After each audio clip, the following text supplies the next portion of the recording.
తమిళనాడులో విజిల్ మోత మోగిపోతుంది. ఇది మామూలు విజయం కాదు. 5 దశాబ్దాల సాంప్రదాయ రాజకీయాలను చీల్చుకుంటూ 2 ఏళ్లలోనే ప్రభంజనం సృష్టించారు టీవీకే అధినేత విజయ్. తమిళగడ్డపై 49 ఏళ్ల తర్వాత ఓ కొత్త పార్టీ ప్రభుత్వాన్ని ఏర్పాటు చేయబోతుంది. డిఎంకే, అన్నా డిఎంకేల కోటలను బద్దలు కొడుతూ దళపతి విజయ్ తమిళిగ వెట్రికలగం సంచలన విజయం సాధించింది. ఆయన చెప్పినట్లే ప్రత్యర్థుల కంచుకోటల్లో తన పార్టీ జెండాను పాతారు. ముఖ్యంగా టీవీకే పార్టీ అధికార డిఎంకేను అస్సలు ఏమాత్రం ఎప్పటికీ కోలుకోలేని దెబ్బ కొట్టింది. అదే సమయంలో అన్నా డిఎంకే, బీజేపీ కలిసిన ఎన్డీఏ కూటమిని కూడా వెనక్కి నెట్టింది. టోటల్గా 5 దశాబ్దాల సాంప్రదాయాన్ని కాదని దళపతి విజయ్ ప్రభంజనాన్ని సృష్టించారు. అయితే ఈ ఎన్నికల్లో సీఎం స్టాలిన్ సహా పలువురు మంత్రులు కూడా ఘోరంగా పరాజయాన్ని చవిచూశారు. కొలత్తూరులో సీఎం స్టాలిన్ ఓటమి పాలయ్యారు.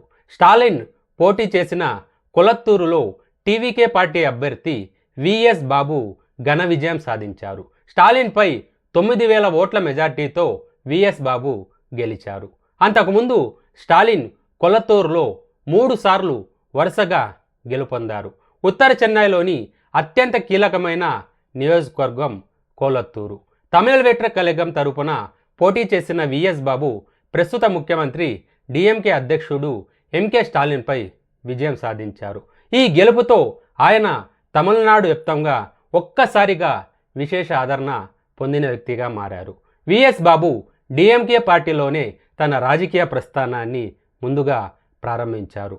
2006 అసెంబ్లీ ఎన్నికల్లో ఆయన పురస్సభాకం నియోజకవర్గం నుండి డిఎంకే టికెట్పై పోటీ చేసి గెలుపొందారు. ఆయన డిఎంకేలో ఉత్తర చెన్నై జిల్లా కార్యదర్శిగా కూడా పనిచేశారు. డిఎంకేలోని కొన్ని అంతర్గత పార్టీ విభేదాల కారణంగా ఆయన పార్టీని వీడి అప్పటి ముఖ్యమంత్రి జయలలిత సమక్షంలో ఏఐఏడిఎంకేలో చేరారు. ఏఐడిఎంకే పార్టీలో ఉత్తర చెన్నై జిల్లా కార్యదర్శిగా కూడా పనిచేస్తూ ఆయన ఆ పార్టీలో ఒక ప్రభావవంతమైన నాయకుడిగా ఎదిగారు. జయలలిత మరణాంతరం ఏఐఏడిఎంకే ప్రధాన కార్యదర్శి ఎడప్పాడి పళనిస్వామి పనితీరు, నాయకత్వ శైలి పట్ల ఆయన అసంతృప్తి చెందారు. పళనిస్వామికి అస్సలు ఏమాత్రం నాయకత్వ లక్షణాలు లేవని బహిరంగంగానే విమర్శిస్తూ ఆయన 2026 ఫిబ్రవరిలో ఏఐఏడిఎంకే నుండి వైదొలిగి అధికారికంగా విజయ్కు చెందిన టీవీకే పార్టీలోకి చేరారు. పార్టీలో చేరిన కొద్ది కాలంలోనే టీవీకే నాయకత్వం ఆయనకు రాష్ట్ర ప్రచార కార్యదర్శిగా కీలక బాధ్యతను అప్పగించింది. తర్వాత 2026 అసెంబ్లీ ఎన్నికలకు డిఎంకేకు బలమైన కంచుకోటగా ఉండే కొలత్తూరు నియోజకవర్గంలో ఎంకే స్టాలిన్కు ప్రత్యక్ష ప్రత్యర్థిగా విఎస్ బాబును బరిలోకి దింపారు. విఎస్ బాబు ఆస్తి వివరాలు గనక చూసుకున్నట్లయితే నామినేషన్ పత్రాలు దాఖలు చేసే సమయంలో ఎన్నికల సంఘానికి సమర్పించిన అఫిడవిట్ ప్రకారం 75 ఏళ్ల వయసు గల విఎస్ బాబు 8వ తరగతి వరకు చదువుకున్నారు. ఆయన మొత్తం ఆస్తుల విలువ సుమారు 3.7 కోట్లు.